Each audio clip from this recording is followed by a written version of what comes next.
Hi, my name's Jonathan Weichsel, and I'm here with Jessica Cameron. and we are going to give you a drunken interview. Cheers. Cheers. You know, if you don't eye You've already been contact while you drinking. cheers, it's 7 years bad sex. I've heard that before. Yes. Cheers. Cheers. All right, so we are here to talk about everything. We're here to talk about truth or dare and anything else. But first, I just want to say, I don't know if you can all see, but above us there are 1, 2, 3, like a lot of posters of Marilyn Monroe. There are. There are, and I know you're a huge Marilyn Monroe fan. Is that right? Extraordinarily, yes. Yes. So, how long have you been a fan of Marilyn Monroe? Pretty much ever since I can remember. I think I was a child when I first read about her, and I was very quick to get every book out of the library that had a story on her life. Wow. And I read them all feverishly, and I was really inspired by how she took, quite possibly, what is arguably one of the hardest kind of upbringings as a youth and turned it into, the iconic Hollywood story. Really? What was her upbringing like? She was an orphan, and, oh, wow. she went from family to family. And she actually wasn't technically an orphan. She had a mother who was largely insane, but then she lived with various other families, and she would get married at a really, really young age. So she was actually, married, I forget the exact age, but really, really young. And some of your performances, they almost seem inspired by Marilyn Monroe. A Grim Becoming would be a really good example, where you play Life. Yes, fun, right? Yeah, that was a really fun scene. And also, you once played Marilyn Monroe. Does she inspire your work? Oh, absolutely. And I think especially, her drive and her dedication, because I think to overcome such a difficult early upbringing is so challenging. I think she's an inspiration to everyone, and I also think she doesn't get the credit she's supposed to deserve, or should deserve, because people like to think that she's the perception that she put forth to the media. And I think if you look at how intelligent her business moves were, it was clearly just a front. Although at the time, people took it to be, oh, this is how she is, she's just a ditzy blonde. I think she was basically like the Jessica Simpson of the day in that regard, just sort of, being dumb for the cameras so that she could get ahead. And back in the day, in the 50s and whatnot, I think it was easier for her to get ahead by hiding her intelligence and her business savvy mindset. Whereas today, we just show it all. Yeah. In your own work, how does that play into your own promotions and your own work? Oh, it's everything. I treat my acting career and my filmmaking career exactly like that, just as a career. It's not a hobby. It takes up 18 hours a day, 7 days a week. I market and promote myself and all of my films, as well as everything I'm involved in, and I really focus on trying to get the work seen by as many people in as many countries as possible. And the internet has really allowed us to reach such a phenomenally large-scale audience. It's a wonderful time to be in independent cinema. Wow. Yeah. I even, sometimes when we hang out, you're working on your phone at the same Often time, when we hang right? out, let's be honest. And I'm like, hold on, I have to tweet. Yeah, I can multitask. Where's my phone? We'll be we were we went to, because this is supposed to be a drunk interview, so we should be laying back. We should be having fun, not being serious at all. We will. We went to the Griffith Park, the haunted hayride, right? Yes, so much fun. Yeah, it was awesome. But on the bus, because they bus you up to the old zoo, we're just scrammed in there, and because it's a crowded bus, and yeah, and I hung out on set of Utero. Yes, and, you visited, which was so awesome. And I was amazed. I was so impressed because, I've seen you on the computer and I've seen you on the phone, but you were on the phone and the computer at the same time. There'd be a computer here and a phone, and I was just so impressed. I had to, because I had so many days of dialogue, and I had so much to do that, when we would break for lunch or something, I had to just take care of all the business end of it. Yeah. Yeah. That was an awesome shoot, though. It was. Can I say, I saw Jessica dismember a dead body. I don't know if we can say that, but what the hell? We just did. Why not? Cheers! Cheers! All right. Yeah, so, Sorry, Brian Corn. I don't think he'll mind. I think he No, needs all the it's promotion fine. he can get. Just right? watch You the know? movie. Yeah. It's fine.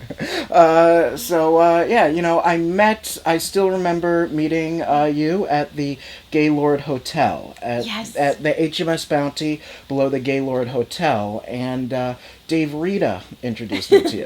Dave. And he's like, "Hey, you want to come hang out at this bar? There's this thing going on," and it was something for Holly Shorts. I love Holly Shorts. Yeah, I'm not a huge, obviously, I make feature films, but I do support the filmmakers that focus on the short film format. Yeah. Well, you just did a short. I did. I do shorts periodically, but I usually do shorts with a purpose. I typically, if I want to put something on camera or on screen or tell a story, they're not usually a short. But I think shorts, for me anyways, I utilize them for like marketing and promotion, and then to help a cause. So today we just shot our 2015 blood drive PSA, Yes. and oh my goodness, I just realized I've been tagging 2014 blood drive. Oh no. Whoops. 2015 blood drive PSA for the Soska sisters. Every year they pick their favorite women in film to make a little vignette or a short, if you will, and they smush them all together to make a blood drive PSA, which is what we did today. So look for that in February, which is Women in Horror Month. But you really don't like shorts, though. Here's the thing. I like shorts if they're made for a purpose. I don't like shorts if you're a filmmaker who says, well, I couldn't get funding for a feature, so I'm just going to make a short. I don't feel like that's a reason to make a short. I think go off and raise the funding for your feature. I think if you have a story that can be told in 5 or 10 minutes and you can't extend it, that's a short. If you're doing a blood drive PSA or if you want to get a character on tape, that's a good reason to do a short. But I think otherwise, to do a short well, the planning, the marketing, the promotion, and everything, are typically stuff that if you really want to make a feature, go make a feature. Don't make a short because you want to not do the work. Well, what if, you want to make a short as like just as a learning experience or a test drive? Absolutely. Like, what if you want to Go make right a ahead. short, like, and you say, like, I want to make a short, put out press releases for it, promote it, get in festivals, just as a test run for promoting a feature. Oh, absolutely. Well, here's the thing. I don't think it's a test run for promoting a feature. I think you could do a short to test camera equipment, crew, a technique, a storyline, a scare. You could test all those things. Don't test drive a feature film. I mean, because again, a short can't tell you if a feature is going to be marketable, successful, or not. And when shorts used to get funding for features, it was pre-2009. Now, because anybody can make a movie, I've seen some shorts that cost more money than Truth or Dare. Oh my God. And those people will be like, but we're just trying to get the money to make a feature, and 5 years later, I'm like, I've already made 3.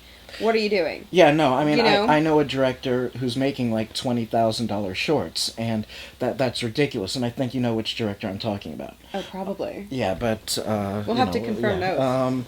But Actually, I don't know if I do, because I don't know a lot of people that do shorts. Well, oh, you don't want to say on camera? No. I have to just give you another little drink. Where's the liquor? Hold on a second. Oh! Yeah.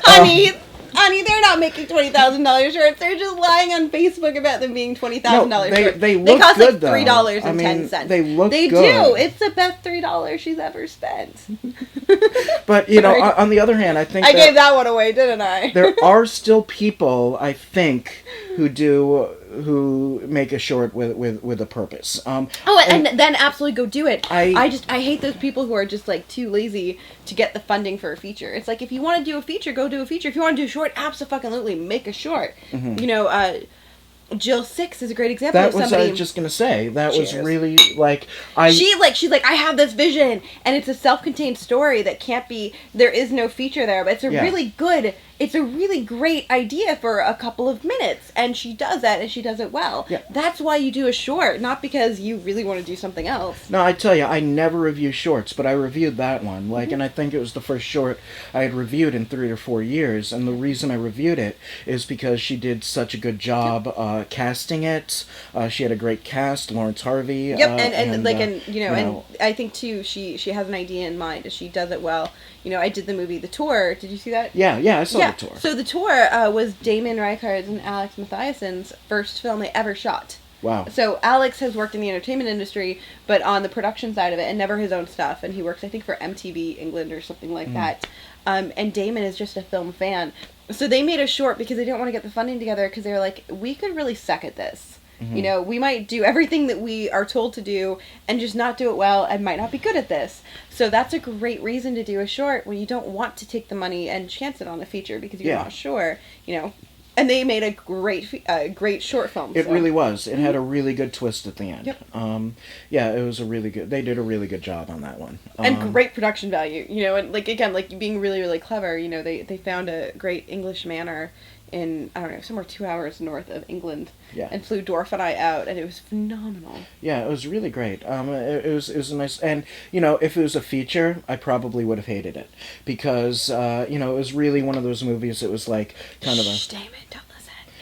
You know, it was a very slow build, and it was the exact right time to build it. Yep. You know, like the whatever it was, 18 minutes was the right time to build it. But you know, I see a lot of movies where they have that much plot and it's in 90 minutes, and that's just unwatchable. Oh, I completely concur, and it's funny because Damon and Alex do have a feature-length version planned, but it's very different. The short elements are involved, but it's much larger on scale, and it's not as slow of a burn. Cool. So it's just much more engaged in the manner. Yeah, so, you know, after I met you at the HMS Bounty, and that was probably 2011? I think 2011. I came out here in 2011. Yeah, 2011 or 12. Late 11, early 12. I didn't really see you again until Polygrind, when I had a screenplay in the festival, and you had Truth or Dare. And you won? I won Best Runner-Up, or Second Best Runner-Up, or some bullshit thing like that. Either way, you won. Yeah, well, yeah. That's all. You get a laurel. Yeah, well, does Polygrind give laurels? I didn't get a laurel from Polygrind. Did they give out laurels? We always make our own laurels. I mean, that's what you do when you don't get laurels. You just improvise. Really? You know, well, so long as you legitimately won the title, then yeah. Well, because the other thing is, too, no offense, but all these film festivals, they give you laurels that look slightly different. And if you put them on a poster, it looks like you fucked up because all the laurels are slightly off. So, and some of them are off enough where it looks intentional, but some that are off enough where it looks like the person who made the poster fucked up. So we always just use our own template with the title. Okay. All right. Wow. So, side note, you could have made yourself a laurel. Wow. You know. We had so much fun at Polygrind. Yeah, it was so awesome. I love it. We actually have the shot glasses up there. Oh, do you remember? So, side note, Chad, if you're watching this, I'm sorry. So, at Polygrind, I love how they always incorporate the local community. Mm-hmm. So, the first year that we went was Truth or Dare. Just as a side note, the local community is Las fucking Vegas, you know, so... which is amazing. Yeah, so, there was, like, that promo where you bring you walk into the festival, you get a shot glass, you take the shot glass next door, they give you a shot, right? So, I got a ton of shot glasses. I was just, like, I just kept walking in and taking shot glasses. Oh, my God. So, I literally have, like, 8 of them. So, I walked into the bar, and I was like, I know we're only allowed 1. I have, like, 8. Wow. And sure enough, I got shots across the board. No, that was awesome. And our guy is Kaiser. God bless Ryan Kaiser. He's amazing. He's so cool. He's so much cool. Fun. He's so much fun. Like, so he's crazy. Right, like, he's in insane. Person, like, I know. He's he's how he just is. like his character in Truth or Dare, except less violent. Except without the violence. Because I don't see him committing violence in real life. But not unless you really piss him off. Yeah, but he's great. So it's so funny. So we were there for a couple days, and he was like, Jessica, I don't want to go to another bar because I have a great deal here. And they were giving him some kind of ridiculous deal where he would spend like $15 or $16 and get unlimited drinks like all day and all night. And it was so funny. By the third day, we're like, Kaiser, we have to go somewhere else. And I was talking to the bartender, and I was like, yeah, he doesn't want to leave because he's getting this deal from the other bartender. And the other bartender, not the one serving him, the other one was like, we don't have a deal like that. What are you talking about? So it was a gay bar. I think they just liked him. So they're like, just give us $15 and you can have as much liquor as we can physically put in your body. So needless to say, it's like his favorite bar of all time. But like when you talk to the other people at the bar, they're like, what are you talking about, Jessica? Is Polygrind the film festival I went to where there was like a gay bar right next to it? Or was that a different... Yes, yeah. Polygrind. You know, you go to so many, they kind of blend together. I don't. No, you might. You don't remember all the film festivals. I do. I remember each and every one that we went to. Well, I think it's a little bit different when you have, when when you've not that you work your ass off for a screenplay, obviously, but Yeah. then when you live with a year of production and pre-production and post-production, and you fine-tune that baby, like you remember everything. Usually, if I'm in attendance, I can remember certain people walking into the theater. I remember who got up and left. I remember anyone who said that I offended them, vomited.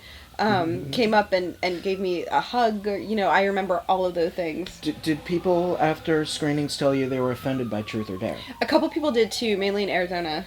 Really? Yeah, they that were was like, the how... premiere, right? Yeah! Yeah, wow. Yeah. And that was an underground film festival, right? It was. So somebody walked into an underground film festival, underground film festival that advertises like extreme content. Yes. And so they went to be expecting. fair, Jonathan Higgins invited all of his family and friends. Oh. Who mostly don't watch horror films. Okay. So imagine somebody who doesn't watch horror films coming to an underground film festival screening of Truth or Dare. That would be hilarious. That would be so awesome. much fun. I tried to get them on tape, and I'm like running after them no. in heels, and there was way too much liquor. And I was like nearly falling. I'm like, hold on, I have to get you on tape. I want you to tell me how it's offended you horrible. were. Right? Like, what part? I was like, really? You made it to here? You walked out here? And some people would, like, leave literally, like, on the first thing. I was like, really? Wow. I was like, just please go in and sit down, because I really want to see how long you'll stay. Like, if this offends you, I really want to see a reaction when this happens. So they leave with, like, Brandon, like, Yeah. shooting himself? And they're like, no. oh my god! No, some people left, like, with the Brandon, like, slice and dice. Oh. Yeah, I was like, really? It gets so much more fun than that. Like, if this is your threshold, then this is the wrong movie for you to watch. But we talked about that. How some people have no thresholds. When we were at the at the haunted hayride, like remember we you were should in drink that... your drink. Oh, sorry. But don't show the label on the camera, because we're not allowed to show the label. You know what? I'm not gonna bother to get more ice either. Fuck that. Just drink it straight. Who needs ice? So I mean, this is the fascinating stuff. we talked crap, about hold on. that. Pause. There's like a fly in my. Oh my god. I know, right? Oh my god. Damn it! How did it get in there? Hold on, I have to save. Get to the fly. Save the fly. Oh, Gross. don't worry, he doesn't drink much. Right? It's okay. It's protein. And anyway, God. alcohol is Drink is salvage. just yeast poop. What? Because it's Yeast doesn't poop. No, It's not an animal. it does. Yes, it is. You put the yeast in the sugar. The yeast eats the sugar, and then it poops. And alcohol is yeast poop. That's sorry. Yeast so, is an animal. I'm blown I'm away. pretty sure right it now. is. Yeah, I mean, I don't think it is. Yeah. Well, then how do they make alcohol? Well, I don't think yeast is an animal though. Like it's something it's like because. a chemical balance, isn't but it? like all animals are chemical. Isn't it? Well, like reactions. Well, but there's a physical entity to do with the chemical. Well, yeah, that's like what an animal is, right? Like, I don't wow, know. we sound ridiculous right now. she's not impressed. This is my cat. Oh, yes. She's going to be turning 20 this year. Yeah, she's not happy about it. She doesn't leave my side. You never so. tell a woman's age on camera. Right, sorry. Yeah. That's like 100 years old for people. Yeah, no, and She's she's very glaring at me. vain, you know. Yeah, so we were talking about that at the haunted hayride. How like we were looking at it, and like there were like the little like skeletons or monsters or people dressed up as skeletons, and Jessica and I thought it was hilarious, but the people sitting around us were legitimately scared. Oh my god! At like the Do you remember stuff. that crazy drunk guy on the other side? Oh, I was God. like, I'm gonna hit you. I thought he had Tourette's. I felt bad. She felt bad, and I'm like, I'm gonna beat this fucking. Because jackass. like there's this drunk guy, and he kept on going like this. And so I thought he has Tourette syndrome, and apparently, like, so Jessica was like, I felt bad for him because I thought like he couldn't control himself, but apparently he was just really drunk. He was just a drunken asshole. I don't do that when I'm drunk. Thank God. I don't go. Else we would not have been on the hayride. Yeah. We were at least discreet with our sneaking liquor. Yeah, but people were scared, and it's like, like movies with like extreme gore, they really do, target a certain demographic, which I'm part of, and which you're part of. Oh, absolutely. Well, it's one of the things where, too, like, you might not like it, but then just don't go see it. You know what I mean? That's what I hate. Like, we've had a couple of bad reviews from people that just hate torture flicks. And I'm like, why would you ever watch my movie? Yeah. Like, why? No, I don't like rom-coms, so you're not going to see me bashing some Kate Hudson film. I'm never going to watch it. Why would I watch it? I know I'm going to hate it. Yeah, that's... I have better things to do with my life. And, I hate rom-coms too, but even if somebody told me to, like, review one, like, I'd try really hard to find, like, one nice thing to say, like, in the middle of my bad review. What would... I've read your bad reviews, and they're still too good. No, did you I've read some see... movies where he's like, Jessica, this movie's horrible. And I'm like, according to your review, I should watch it. Look, no, but I've gotten really better about that. Look at this. Look at this right here. Don't show the logo. Sorry. My review of... I don't know if we want to bash bad movies. Let's not insult. But, I don't want to, bash bad movies. We don't want to insult. But, basically, he showed me a review of a movie that he thought was really bad, and his review only said that it was mediocre, which is progress. Said it was bad. The review said it was bad. I reviewed a bad movie and said it was bad. I'm gonna try to look on the bright side. Well, I mean, I called them out on a whole lot of plot holes and you did. How it was boring and how no, I mean the movie was so boring, and I said my review was boring. Nothing fucking happened in the movie, I'm getting much better about being honest in my reviews. But, See that, horror filmmakers? If you send your movie to Jonathan, he's going to be honest. Oh, God. So make sure they're good movies. I'm just lying. You just have to Facebook him and make him feel guilty. It really is hard, though, reviewing movies and being part of the scene. It creates a real ethical conflict of interest. It really does. And it's something that I can't ignore. It's something But you know what I call that line? Professional minimum standards. Okay. If you don't understand professional minimum standards, our friendship can't save you. Well, no, of course.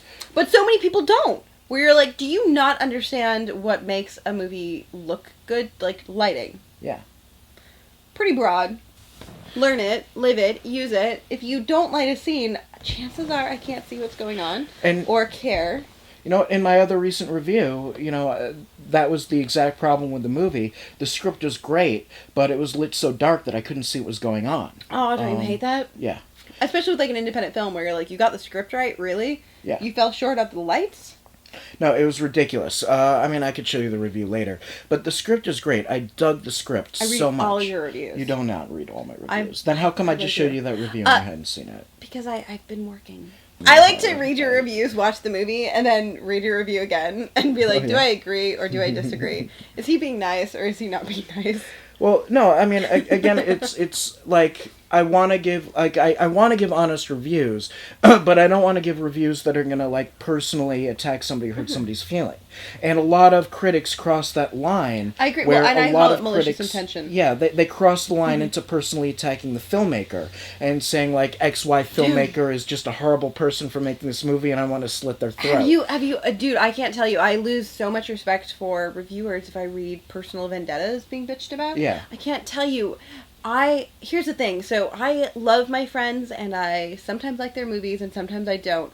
In the case of Jen and Sylvia Soska, I really love everything they've done so far, and I'm sure, just knowing them, I suspect they're not going to do something I don't like. But that being said, every time I read a review that's bad, they never talk about the movies. They talk about Jen and Sylvia, right? Yeah. And usually, I see that. 9 times out of 10, it's because a reviewer doesn't think that, and it's not usually both of them, he usually doesn't think that one of the two girls, and they're identical twins, to keep it in perspective, but the reviewer doesn't usually think that one of the two twins is attractive. And I'm like, what does that have to do with the movie they're being made, first of all? Secondly, have you seen them? They're identical twins. And thirdly, they're kind of really hot. So there's no middle, here's the thing. You could argue me that you don't like their movies, and I would give you the time of the day. You can't tell me that they don't look the same and that one's hotter than the other. Seriously? No, you're a fucking idiot. I was the third person in history to review Dead Hooker in a Trunk. I met them at the Viscera Film Festival, before it came out, and they were really cool. They just talked really fast and made no sense. And that's just Canadian. You're American, so you couldn't understand the accent. No, I talked to them and I thought, wow, these two girls are talking to me really fast. They're not making any sense. Either they directed the most amazing movie ever or the worst movie ever, but either way, I've got to see it. So I gave them my address, and they mailed me the DVD, and I watched Dead Hooker in a Trunk, and I was fucking blown away. It was the most imaginative and just crazy and creative movie. See, and that's where I hate it when people use budget as an excuse, because don't get me wrong, here's where budget does honestly have an impact. You cannot get an A-list movie star if you have no money. You can't. Yeah. It's not going to happen. Brad Pitt's not going to do your no-budget movie. I'm sorry. Even if you're his cousin, it's not going to work. That being said, every time they're like, well, we couldn't afford lights because of, we didn't have money. I'm like, we didn't have any money. I'm like, if they can do it for Dead Hooker in a Trunk, They did that movie for $2,500, which is nothing. They traveled across the world, like they traveled from Canada to Los Angeles, California to shoot the one scenes with the El Mariachi guy. Like, if they can do it, you can. They actually, though, they made the movie during the 2008 writer's strike when nobody was working, so they were able to get people to work on the indie film for very cheap. But here's the thing, got though. a top stunt. They got a top stunt coordinator. But let's be clear, even if they weren't on a writer's... And here's... Writer's strike does... No, they would still get that guy today. If you approach industry professionals the proper way, with enthusiasm and honesty, you'd be surprised at what you can get. Yeah. And they're Canadian. They're honest to their core. I think that that's honestly the trick. And people like to always focus on, oh, it's just because they're hot. It's like, no, it's because they're honest.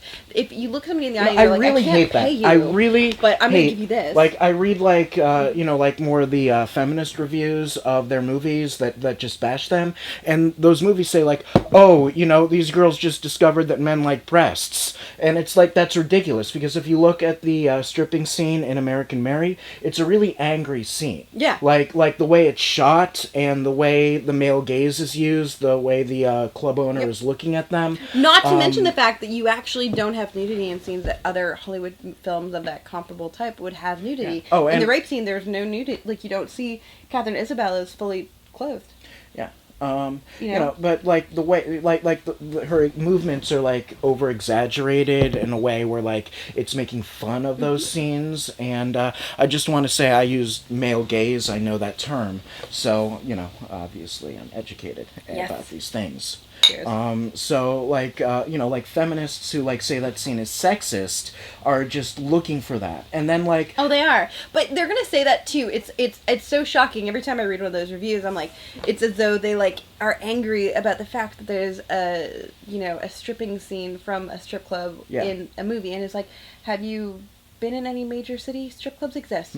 They're a part of real life. To exclude them from a film, if it's appropriate, would be to alter the entire world that the film's set in, which doesn't make any logical sense. And is making an exception because you want to be a feminist not part of the problem? I'm sorry, I just feel like the film should live within the film world, and if a strip club's in that realm, then that's what it should be. Yeah, and then on the other side of the coin, you got the like the MRAs, like the men rights activists, who are like, Jen and Sylvia just want to kill men, like that's what their movie's about. It's about hating men. It's not about that either. No. That's absolutely ridiculous. No. That's just as much bullshit. Oh, yeah. So like, and let's be clear, it's not like they kill a man; they fucking tear him from and suspend his limbless body from. And rightfully so. Yeah. Right, that guy deserved it.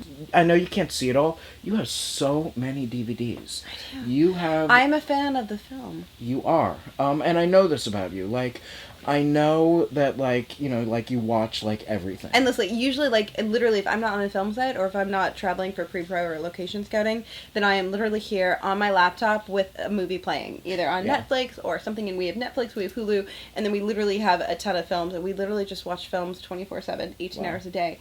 But I think that that's what you need to do. That's how we keep the inspiration going. Yeah, I'm the same way. Like, I'm constantly watching movies. Like, I only write about the ones that people ask me to review, but, like, I'm always watching movies. So, what are some of the horror movies that really stick with you? Well, I have everything all over the board. So, Excision is a film that I'm loving right now. What's Excision? Get the fuck out of my apartment. What's Why? You should not be allowed here. What is That's this? really offensive to me. How the fuck do you not know that movie? What is this movie? Ricky Bates' first film, Excision, Annalyn McCord, Tracy Lords. How do you not know that movie? Huh? How? This is really You're offensive talking to to me. a horror blogger here, and I know! You know more than I do. What? Oh my god, Ricky Bates' last film, it was everywhere. This is really immoral of you. How dare you? I've never... How Jonathan Higgins is... dare you? Excision. Excision. All right, Excision. How do you not know this movie? Wow. Tracy Lords is in it. We need to stop this interview, and you need to go and watch this film. It's amazing. The other embarrassing thing is I haven't switched over to Blue yet, and this is a Blu-ray. I'm really poor. Okay, Sorry, and I'm spilling my drink all over my place. But So tell me about Excision. Oh my god, it's amazingly, breathtakingly brilliant. It's Ricky Bates. The first film that I saw that he ever did. He just did Suburban Gothic, which played at Screamfest, which was hilarious, with a wonderful cast and brilliant people, Ray Wise and Matthew Gubler. This movie is amazing. It's breathtaking. It centers around a young girl who's struggling in high school to find her place, which is a pretty stereotypical concept. You know, we've all been there. We've all seen that before. However, in this movie, she takes a really dark turn, and she has a really, really, really sort of ulterior motive and other side of her. And it goes places that not even my mind can comprehend. Even when I was watching, I was like, oh my god, I can't believe it's going to those places. Which is why you have to see it. This is a movie that you not only, as a horror fan, you watch it, but you buy it and you watch it repeatedly. And you watch it repeatedly often. So I'm sorry, you as a horror reviewer, the fact that you've not seen this movie is highly offensive. Okay, I'll watch it. I mean, like, look at the cover. The cover is brilliant. The cover's awesome. So this is like her alter ego, and that is her in high school. Wow, okay. Cool. Wow. So, and Annalyn McCord not looking attractive. Shocking, but so well done. Ricky Bates is absolutely brilliant. He is one of the top 10 filmmakers making genre films today. Wow. The fact that you're not, like, eagerly following him with bated breath is shocking. This is brand new to me. Sorry. This alone makes me have to drink. I do apologize. But here's the thing, I feel like you have a grasp on all the old. Let's focus on the new. I do actually know more about the old than the new. Okay, see, and I know about the new, but here's the thing, I can always go back and learn about the old. You need to learn about the new before they're old. I write about new films. I do my horror blog. You write about festivals. shitty ones. So how about writing about a good one? I write about your movies, don't I? This is true. Do I has write to be about one good. I mean, are you calling your own film shitty here? You know, I mean, there's always the exception to the rule.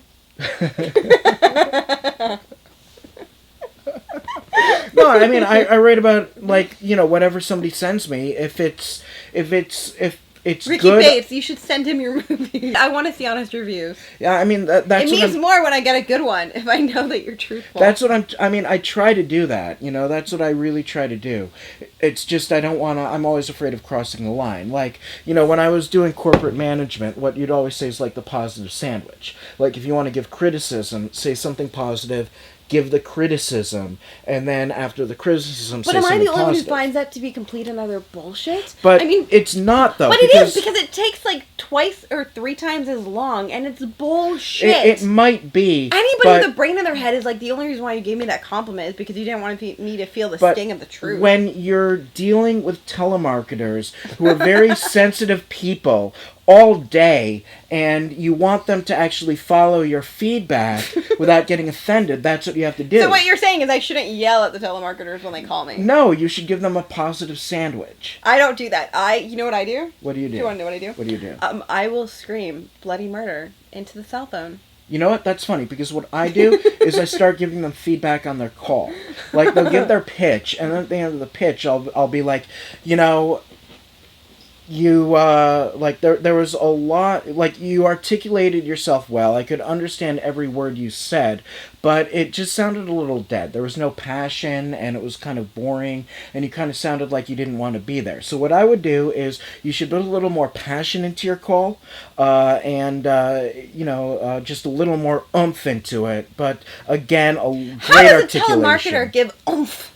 All right, no, it's really easy. Can we do this? It's really easy. Like, okay. You know, like, hi, you know. Hold on. I'm gonna role play. Hold on. Ring, ring, ring. Hello. Hi, my name is Jonathan Weichsel. And I'm calling on behalf of the Humans for the... Done! Oh, no, you're done. That was rough. I know, that was really rough. It sucks to be you. No, that was rough. No one does that, though. I do that all the time. No one ever does that. I do. You know, there's a little... You know, but I don't get... They take me off their call list. It's really? Far better than telling them to take you off your call list. No, you know, I supervise telemarketers. I've supervised quite a few people in the indie horror community. Or I used to supervise telemarketers. That was years ago. So this is like a weird tangent. We should talk about movies. As we throw liquor around. Did I just spill my You totally did. Cheers. All right.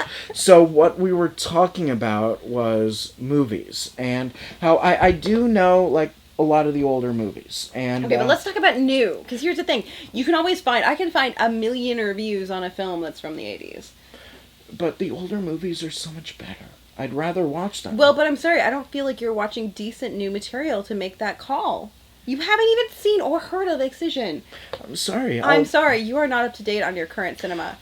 Well, I will definitely watch Excision. You know what? And then we'll carry on. My credit card's paid off, so I can get Netflix back. So I can, you know, I'm planning on getting that tricky Netflix $9 a back, month. So, yeah, no, well, that's a lot of money for. It is. You know, no, like, absolutely. Look, when you've got like a daughter living. I didn't say to go and knock up a chicken bagel. You know, sorry. In fact, you know? I pretty much believe that I tell people not to do that. You do all the time. I'm like, when you go to that film festival, don't fucking knock a chicken. You did actually give me that advice. You didn't listen to it. Yeah, and a lot of people give me that advice, actually. You're not the only one. But, you know, so we're talking about movies, and, you know, we should get back to movies. One thing, you know, about you compared to me is you've got a much better memory than I do. Because, like, any movie, like, you name, you could, like, name the director, the producer, all of the stars, but, like, you could be like, and it was PA'd by this person. Because when I love a movie, I have to know everything about it. Okay. You know, because I want to learn from the people who know more than I do, and a lot of people know more than I do. So, like, for example, with Excision, the first thing I did is I got online, I was like, how did he make this movie? How did this come to place? How did they do this? How come, because, like, with Excision, it stars Anna McCord, who's somebody whose work I've seen before, and she's mind-blowingly on a different level in this film than any of her previous work. So I wanted to know how come she was way better in this movie than every single thing I've seen her in. So I really did my research because I'm honestly, as a horror fan, I want to know. As a filmmaker, I need to know. So I do the work. See, that's why you're a genius. No. Like, you know, because you're that. smart and you study really hard. Like, and I like asking tough questions. I I find Ricky Bates online. I'm like, yo, dude, let's have a talk. Like, not only could I not do what you just did with, like, any movie at all, but, like, I don't even remember what you just said. So, you know, like, you really are a genius about it. And after, you know, the first time I spoke about Truth or Dare, one thing I realized is that, like, before you made Truth or Dare, in researching this movie, you watched every single movie with a Truth or Dare theme that had ever been made, whether it was made by Madonna or anybody else. All of them. Well, because we have to, because there was 368 partial match titles. Wow. Fuck my face. And then there was 22 identical titles, so I really wanted to make sure that I wasn't being repetitive. Okay. You know, and here's the thing, I personally don't believe, as an actor or a filmmaker, that if a movie has been done before, you need to redo it again. I think all movies should tread on new ground, or else as a filmmaker, you should strive to find the new ground that you're seeking. So, you know, for example, there was like the Bloody Disgusting Selects Truth or Die, which was Truth or Dare in every other country. So we really watched that one too, because that was one that did have a couple similarities, and we actually changed our script from that. Oh, wow. You know, yeah, because it had, we had this wonderful scene that was a spin the bottle scene. It worked really well in the movie, but when we saw the Bloody Disgusting version, it involved that, and we're like, you know, let's just cut it out so there's absolutely, positively no similarities whatsoever. Wow. Because we just didn't want it, again, if it's repetitious in any way, shape, or form, why have it? Yeah. You know?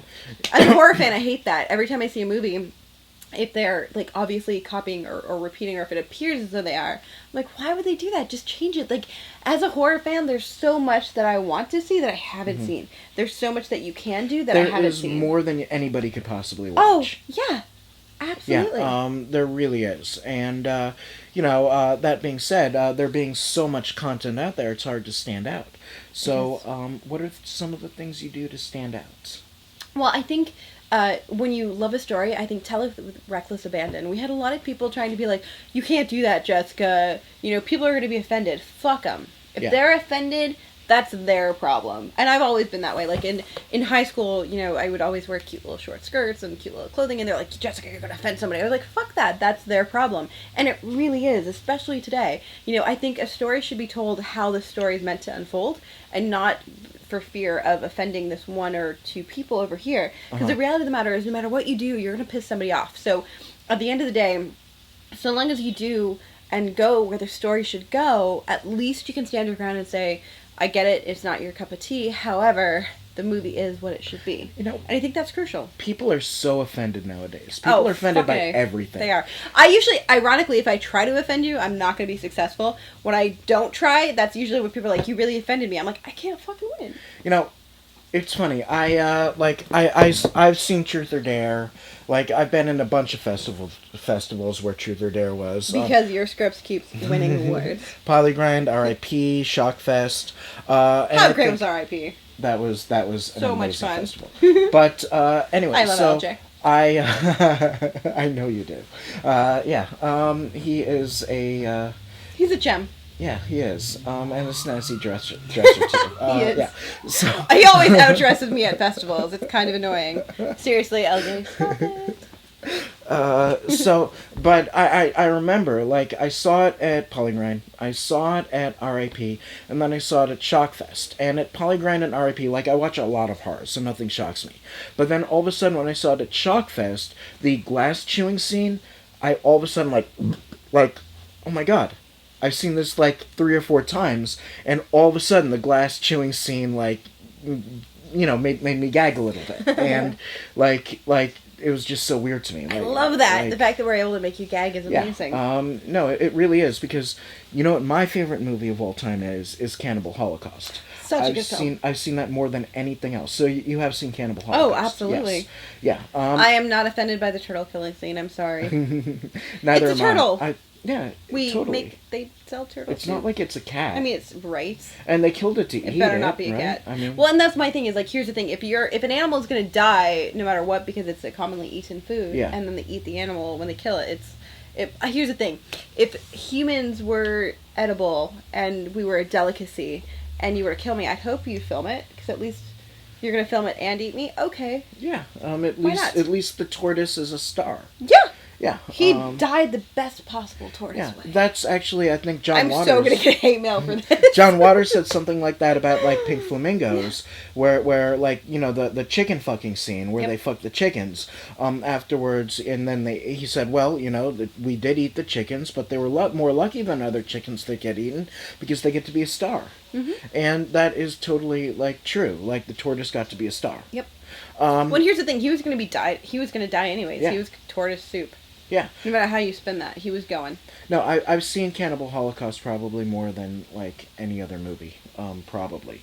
I think some of the visuals are amazing. Yeah. I think, like, the actual, the people on the spits are spectacular. Yeah. And did you see Green Inferno? The Eli Roth movie? Not yet. I do plan on it. Well, I don't know if you're going to be able to. No, really? Well, I mean, it's like it's held up right now because of distribution. Yeah, issues. I know that. The distribution company that bought it went out of business, so they can't release it. Lesson learned for filmmakers: be very careful. Well, I think when you're like, you know, like, he had no way of knowing. Like, they were there, they were buying a lot of content. But again, that's a red flag. Like, here's the thing: you want to make sure that when you're selling a movie to a distribution company, that they're not overtaking too much than they can handle. So if a distribution company is they bought too many over movies. What they can sustain, that's a red flag. So I'm not saying Eli Roth is to blame in this instance. Absolutely not. I'm just simply saying for the filmmakers who are watching, you know, be really careful and pay attention to that, because that's what I call a red flag. But at the same time, I could see anybody, you know, getting excited by that. I could see anybody, you know, going to a film festival and seeing like, wow, these people are hot. They're buying a lot of stuff. You know, they're giving me a great, you know, minimum guarantee or whatever. Like, I think I'm going to go with them. You know, they can get me into theaters. Like, you know, because, like, he wants theatrical distribution. How many companies are willing to give a cannibal film theatrical distribution? You know, I could see that happening. It's an Eli Roth film. I feel like they could have gone distribution theatrically for a couple people. I don't know, like, who, the Weinsteins are going to cut the shit out of it? Like, or Lionsgate? Yeah. Well, I mean, no offense, I saw the film, it needs to be cut a little bit. It's like, it has Eli Roth-isms, you know, there's some horrible acting and there's some shitty writing. Mm-hmm. But that's Eli Roth. And here's the thing, so much of it was so well done, and so much of it was great. It definitely is, overall, I was really, really, really pleased with it. I really enjoyed it. So I hope it does see the light of day. I hope it finds its way. You know, and I hope filmmakers take that as a lesson learned and you really utilize that to their advantage. Yeah. You know, what I love about Cannibal Holocaust, though, is the misanthropy of it. Like, I just, like, really dig, like, whenever a film is, like, completely, like, misanthropic. What does misanthropic mean? It's like, misogyny is anti-woman, misanthropy is anti-human being. Okay. So whenever in a movie... So I don't know. Yeah. I ask. Whenever just a movie has, like, a very negative view of human nature and, like, humanity, like, that's what I really look for in a movie. Because that's what I agree with. And I look for movies that have opinions you better hate that the I world. hold. Well, I do. What opinion do you hold that Truth or Dare had, dare I ask? What do you mean? Well, you said you look for movies that hold the same opinions as you. What opinions do you agree with from Truth or Dare? Truth or Dare. What opinions do I agree with of Truth or Dare? Yeah. I really liked. I liked the gore. Like in terms of misanthropy, you cut people up in ways that are you couldn't even imagine. Original. Because I had no idea that some of those things are things you could do. I know. Like, even right? after Polygrind. When I was Googling it, I was like, oh my god, that's possible. That's awesome. Don't Google this stuff. It's not pleasant. Unless you're twisted like me and you're like, whoa. After Polygrind, when I innocently raised my hand during the Q&A, and I was like, well, I love the movie. I don't understand the killing scene with... I don't understand why, like, when you... would, like, pull, like, her intestines out. And you explained that to me very clearly. Did you Google and graphically. it? No, I didn't Google it, actually. But you could. The 80s was phenomenal for people dying that way. Not by so much as they were. So the same thing that, like, a can happen from, like, the 80s pool and hot tub incidents. So basically now there's, like, some kind of safety mechanism that makes it so that if you sit on a suction or one of those fucking funnels that are in a hot tub or sit pool. on the suction. Well, this is before that. Well, no, but it was like a safety mechanism that now apparently it's like held, I think, triggered by a weight requirement or something. So that if a person's on it, the system knows. However, before that, if it didn't have the proper safety mechanism and you were to sit on the wrong thing at the wrong time, it would essentially break a barrier that could suction out your intestines. Side note, if you ever talk to, like, somebody who's gone to war, all of our wonderful men and women who fight for our country, they'll actually tell you how intestines, coming out various places are something that they're trained in, and they do... I don't know if I told you this, but they do what we do in the movie. So they're trained, so, like, if you see somebody who's alive and their intestines are not within their inside, you put them on their stomach. Because you don't want them to drag. Because you can actually have, and this is fun, you can have your intestines ripped out and still be alive. Ooh. Yeah, the tricky thing in where Truth or Dare... Yeah, I know, right? So where Truth or Dare happens is you don't want them to be ripped. So if they rip, they can cause massive bleeding, and that will kill you. Yeah. It's not the intestines being ripped out that will kill you, it's the bleeding. Correct. That makes sense. That makes you can actually have your intestines ripped out and be fine. So they tell you, like, if you find somebody, put the intestines on the stomach and carry them, like, I think they call it, like, some kind of fireman carrier or something, where you're, like, the arm under the head and the other arm under the knees, and their intestines are on their belly to make sure that they're not dragging and getting dirty. Wow, that's awesome. It's so phenomenal. And there was, like, an instance, Truth or Dare 2 spoilers, side note. There was, like, a great instance where it was actually, like, maybe a year and 2 months ago, where a woman called 911 because she got into a fight with her boyfriend, and he ripped out her intestines through her ass. Yeah, so... How did he do that?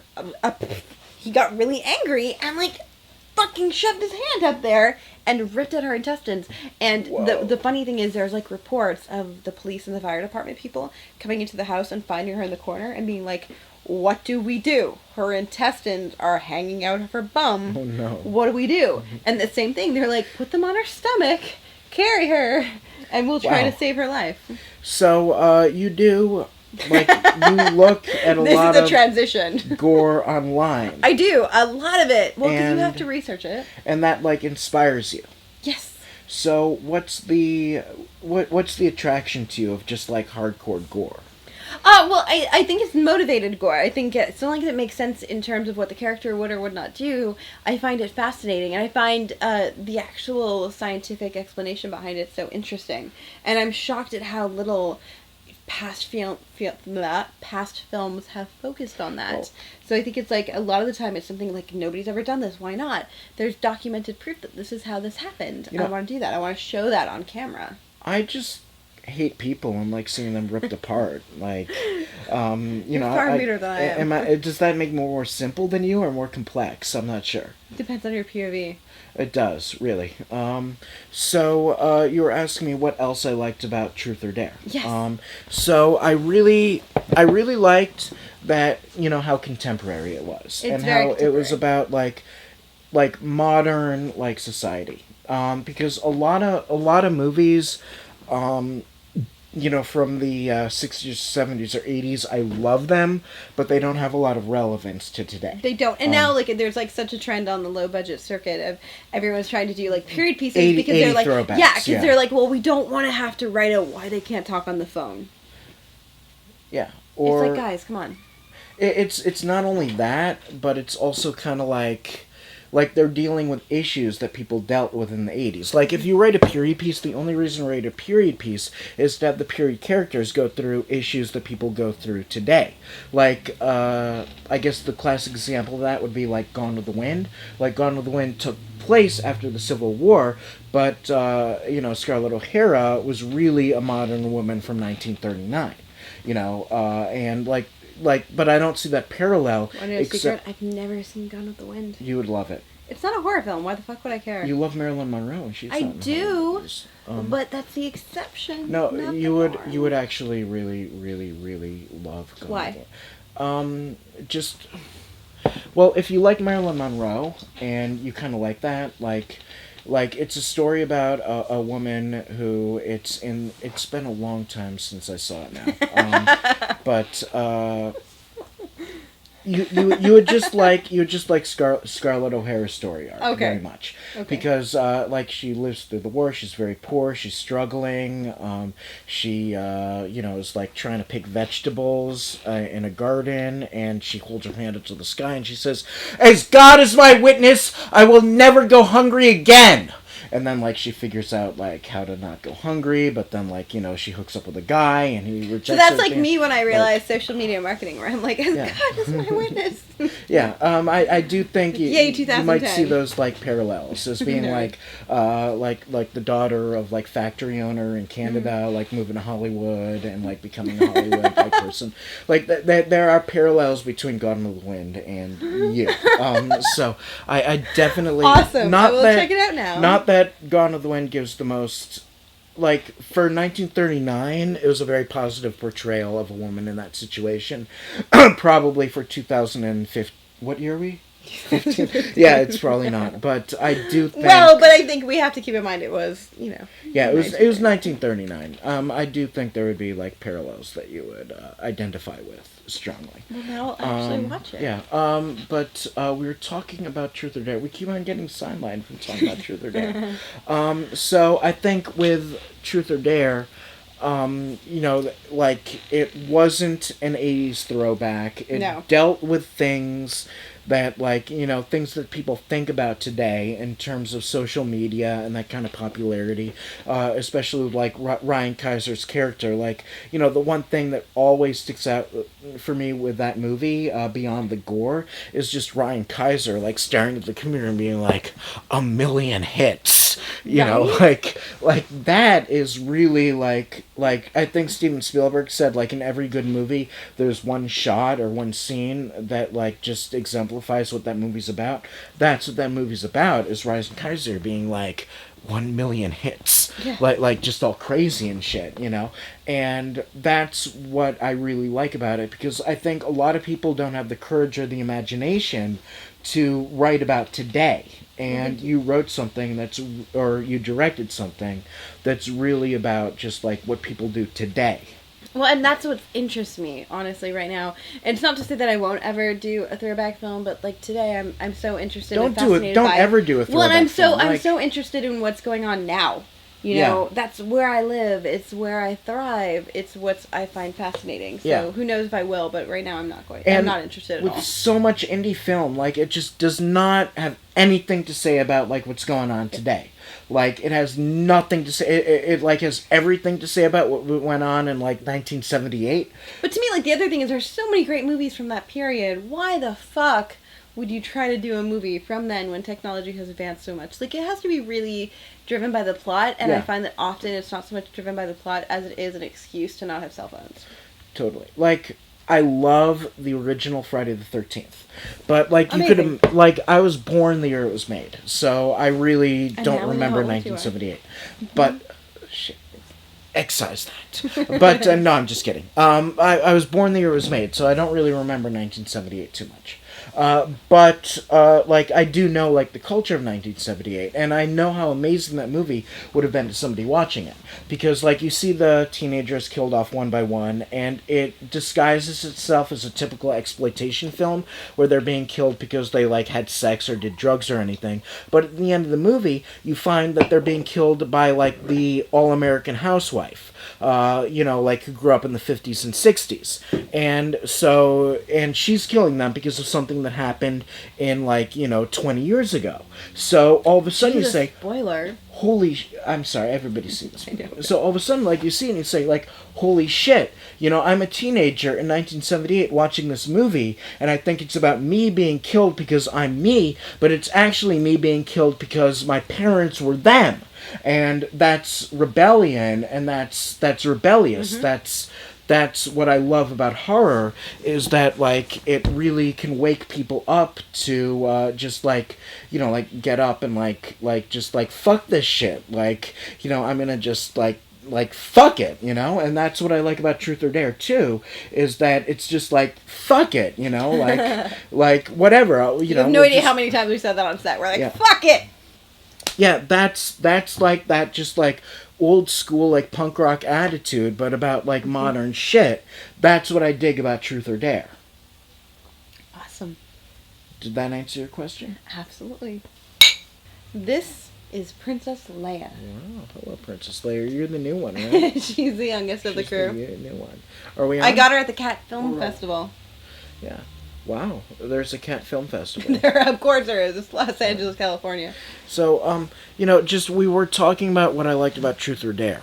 And you were topping off your drink. Yeah, and, well, let me finish my drink first. Okay, chug lug lug. Apparently Princess Leia is not interested in the conversation. So, on the opposite end of the coin, there are a lot of movies out there that deal with contemporary issues, but they inevitably forget that the purpose of movies is to be entertaining. Right? And Truth or Dare is very entertaining.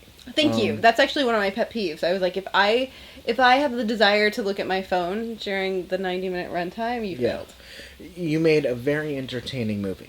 And, I didn't say that in my initial review, but in a few other, comments about it, I said, it's really the ultimate party film. It's a really good party film. I don't want to say the ultimate because that's exaggerating, but it's a party film. Like I remember in college, I'll be sitting with, a bunch of people, and we'll be, watching a movie, and, if you're in a college dorm watching a movie with, a bunch of people, there's a certain kind of movie you want to watch, and it's an entertaining movie.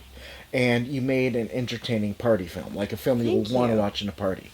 I hope so. That'd be fucking awesome. We're doing the commentary tomorrow night, and we're gonna do a drinking game. The first time I played a drinking game in college, I'll remember, I had a friend named Adam Bloomfield who did a party, and he showed the original Conan the Barbarian with Arnold Schwarzenegger. And he did a drinking game, where anytime... A drinking game? A drinking game, yeah. Where anytime there is nudity, death, sex, blood, or magic, you take a drink, which is the entire movie. And I can imagine people playing a drinking game like right? Truth or Dare. And the tricky thing is we're trying to figure out what are the rules, because it's people are well, every time they say the word fuck, drink. Yeah. But we're they would die. We use the word fuck 91 times or something. But isn't that we're how can we? Well, not thing to with kill a drinking people. game? No, to get drunk, not. There's got to be a competitive element. Though. Yeah, but they shouldn't die. I feel if they die, I'm gonna get sued. But it's got to be something where it's a challenge. Where one person is victorious and wins. I feel like that person's always Ryan Kaiser. What about, like, if somebody, like, chooses, like, truth, you take 1 drink, or somebody chooses dare, you take 2. Like, that's I feel like incremental enough to... I feel like there's enough truth in dares that, again, that would still... Well, I mean, No, it'd be over 'cause- 20 ounces of liquor. Like, yeah, like 20 shots, I could... Like, if I were still 20, I could take 20 shots of liquor. Like, I know I admitted my age earlier, I'm 36. You know, and so my liver is shot, so I'm drunk after just, like, half a gallon, but, you know, I think if I were younger, I could play a game like that. Well, you don't want to make a game just for younger people. Oh, you want to make a game for everybody? It should be universal. Okay, so what kind of drinking game were you thinking of for Truth or Dare? I have no idea, because everyone that I can think of kills people with alcohol poisoning. Like, all of them, I was like, all of my cast is dead. So, what are some of your other favorite old movies? Old ones? Okay, so The Shining. The Shining? Oh, great. Classic, Yeah. brilliant, right? How can you not love that film? I think it's iconic for all the right reasons, and it's just a really, really well done film. One of the films that I love, I think I'll always love it probably because it's one of the first films I ever remember watching, is Wishmaster. I hate that movie so much. That movie sucks. Seriously, I'm going to beat you over the head with it soon. That movie sucks. Like, it's got You so haven't much seen talent. It's got so much talent Why in does it. it suck, Weichsel? But because it's boring. It is not boring. It is boring. It's Be Careful What You Wish For. It's Andrew Divoff at his finest. It's He's so gorgeous and enamoring. It's got, like, so much talent in that movie and such a lame story. Like, It the does- main it's not girl lame. in Be that careful movie what is you wish so for. boring. She's not. She's like She a very is. classic. She's like, 80s oh, photo. I don't Apparently know. I Like, can't I've got this breathe. stone here, and I've got to get the stone, like investigated by somebody who investigates stones. Hey, she doesn't guy, know will what you the stone investigate the is. stone? It's Do you know what a stone is? If I were to hand you a ruby, would you be able to tell me what, like, elements it I had? wouldn't care.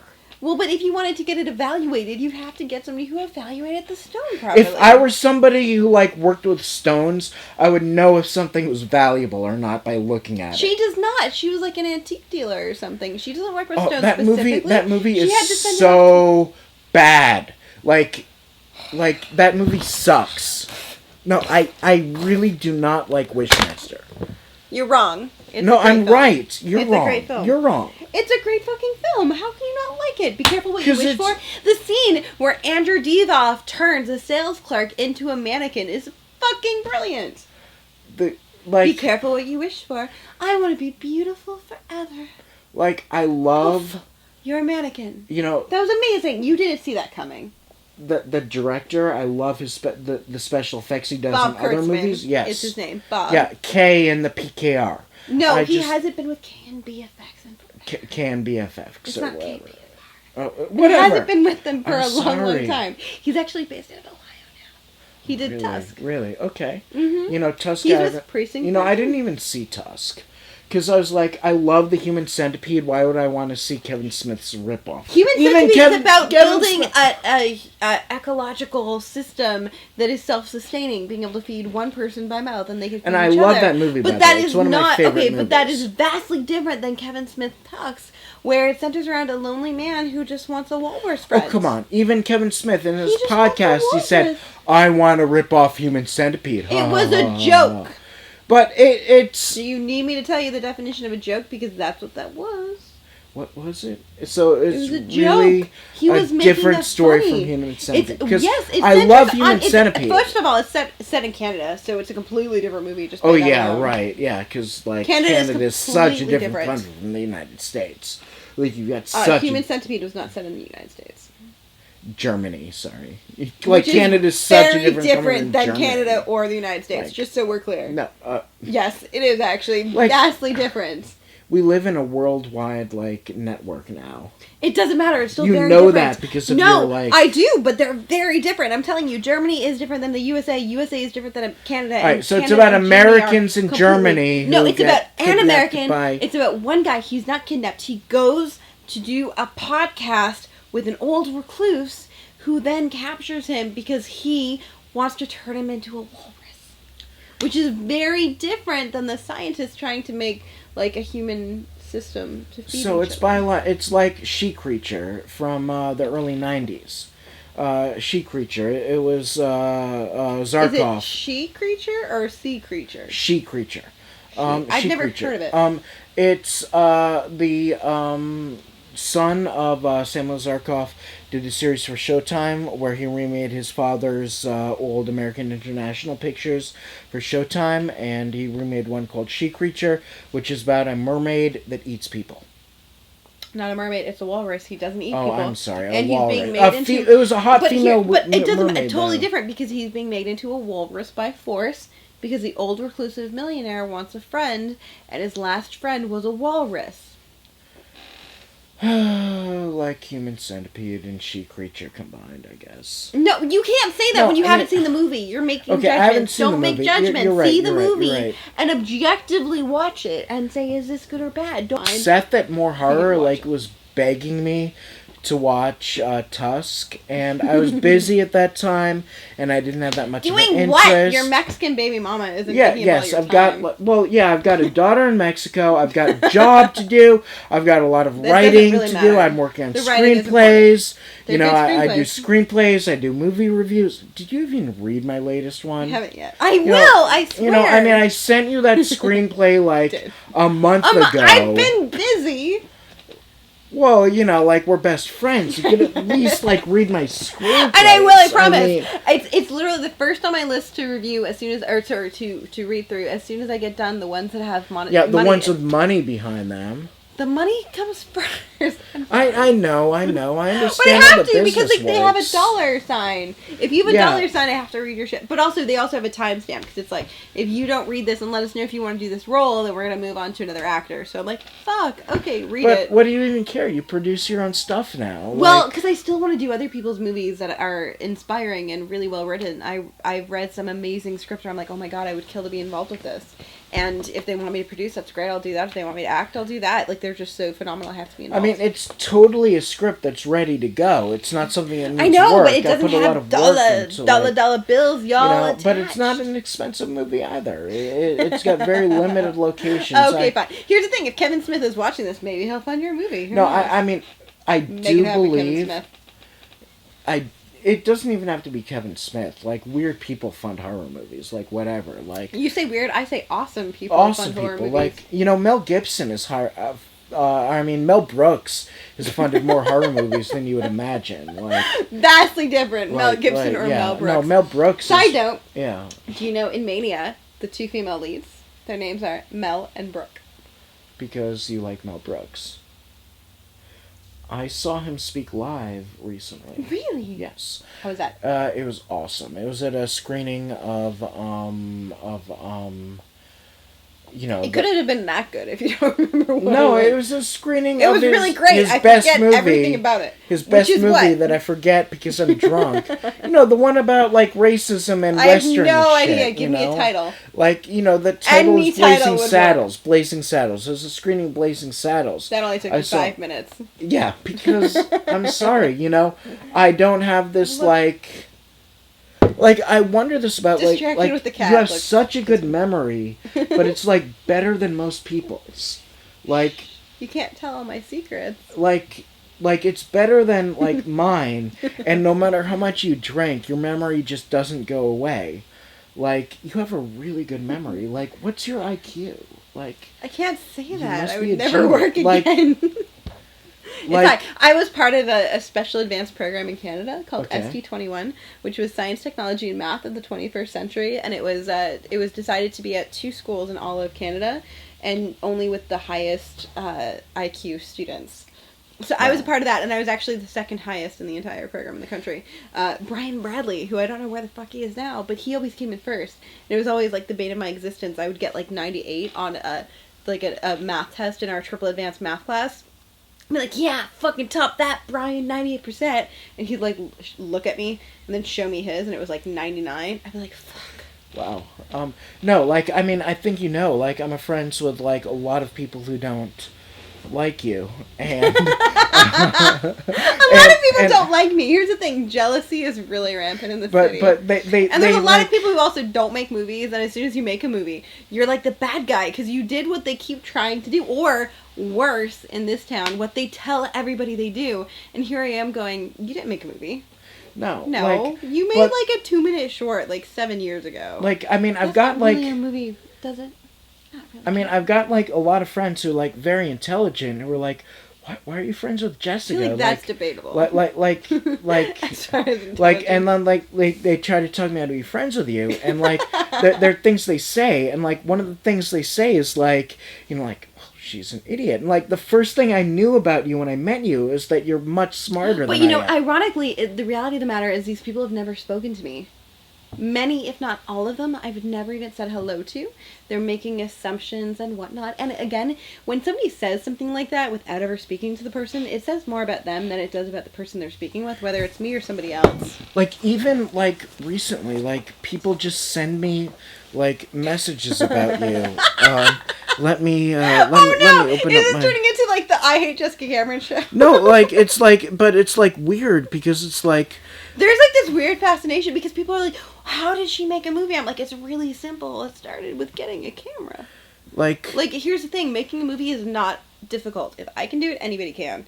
But for some reason, people's like, oh my god, it's so hard. How did she do it? I'm like, hold on, I'll tell you. Go and do it. yeah, no, it's weird because it's like... Like, they don't know anything about you. Well, and that's it. Like, if they'd at least... Here's the thing. If they'd at least talk to me, then you can hate me. But if you've never talked to me and then you make a judgment call, I'm sorry. You're just another person throwing names. It's like high school.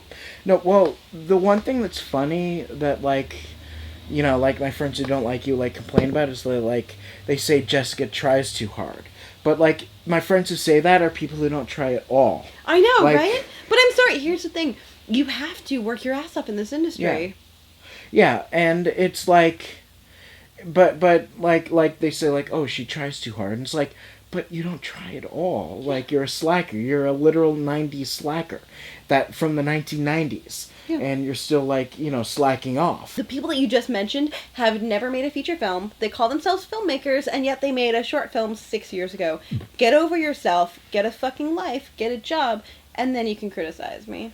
But don't you think that maybe a lot of them, are just jealous, maybe?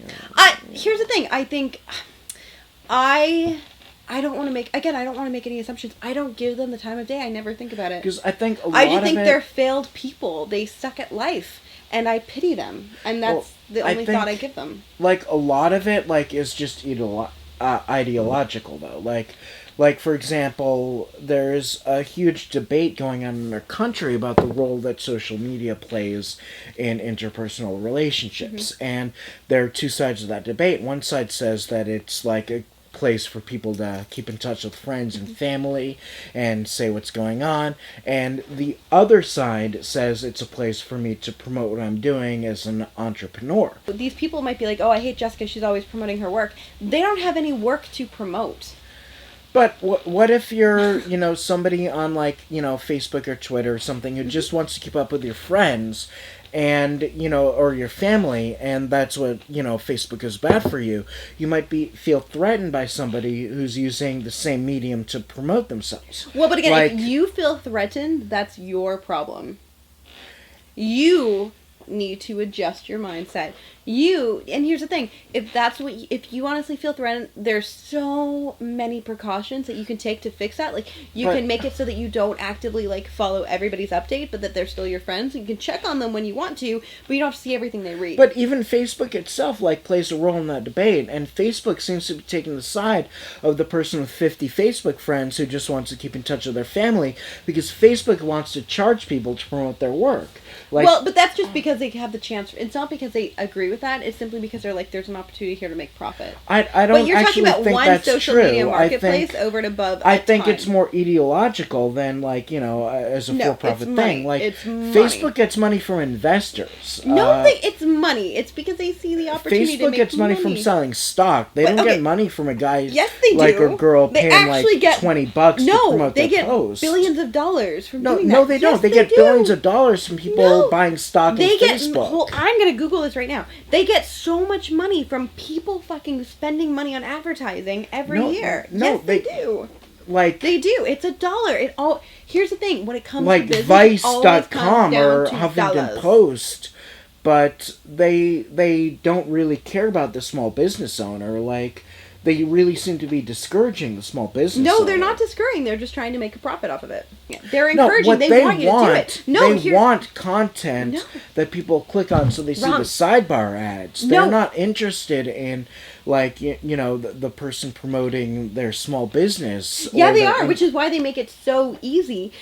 I can literally make a Facebook ad in less than 60 seconds. And the reason why Facebook makes it so easy is because they want you to do it.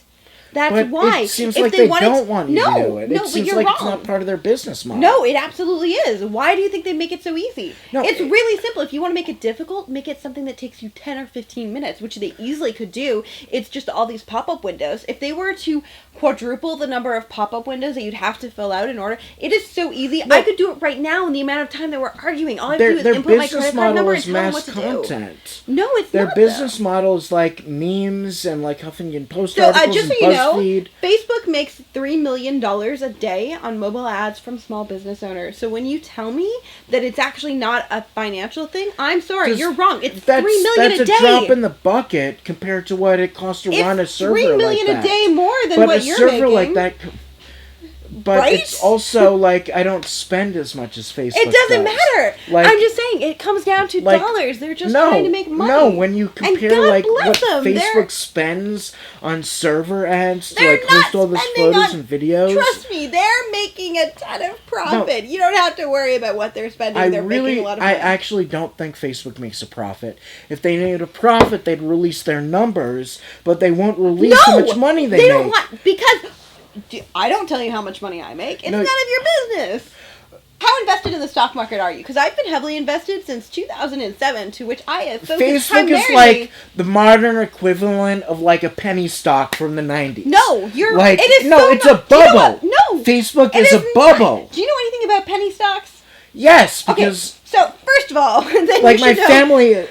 Sorry, go on. Penny stocks themselves are things that are usually not known commodities that you do not know where they are, where they originate from, and they're usually things that are faceless names to which you buy for increments of a penny, and then there's a high turnover rate for the people that are selling them. That being said, that is absolutely not anything close to what penny stock Facebook was a is. scam for people in the late 90s who believed what you just said. Yeah, well, that's what they were, and that's why there was a bubble, and that's why the bubble burst. But that is not like 1997. No, it where is in not. 1997 there was the .com bubble, and it burst, and then there's a real estate bubble, and it burst, and we're just in another .com bubble, and it's gonna burst. No, how is it? No, because you're actually it's gonna burst because people are investing in something that pulls no profit. It does pull a profit. No, it doesn't. Okay, let's Google this.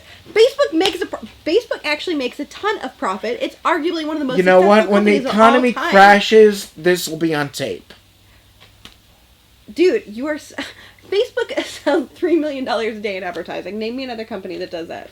Okay, fine. We've got a difference, and we're not going to ever agree on this.